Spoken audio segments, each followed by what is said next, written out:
cut the first of our bottom borders. And all we're cutting is a nice little 1/2 inch ribbon. Now I've set my ribbon cutter to a 1/2 inch, so the final border will actually be a little bit wider than that. And it's just because once you add the cutting plates, it just turns out that way. So we're just going to roll it out on our counter with a little bit of cornstarch. Just make sure it doesn't stick.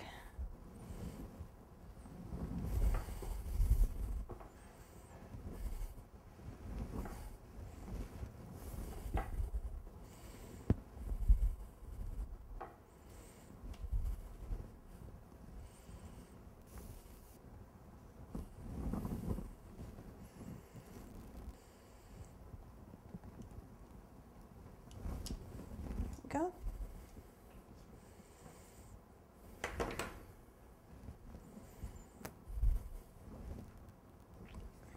Now I'm going to roll up my ribbons, and then I'm going to repeat the process with my red fondant, cutting a 1/4 inch ribbon.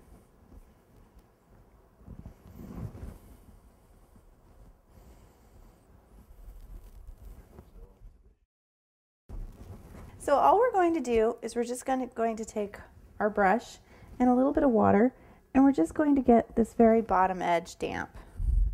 And a little bit goes a long way. You don't need a whole lot of water on there. You just want to secure your ribbon. And I think I'm going to start right here. And I'm just going to line it up with that curve, or that edge. And I'm just going to run it along my base.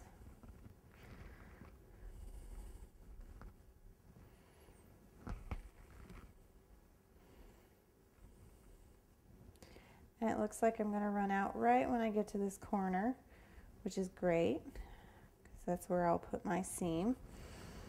And to do that, all I'm going to do is just take my X-Acto knife, make a nice straight cut, pull that away.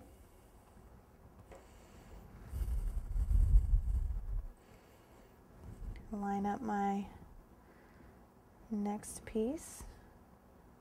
And actually, if you overlap it a little, just like that, you can come back and trim that even better. So I'll show you how to do that in a moment. Let's go ahead and get this all the way around. All right, now that we're to this edge, all I'm going to do is line up and press down. And if you get it a little too long, cut that extra off. Sometimes a little extra moisture on that edge helps.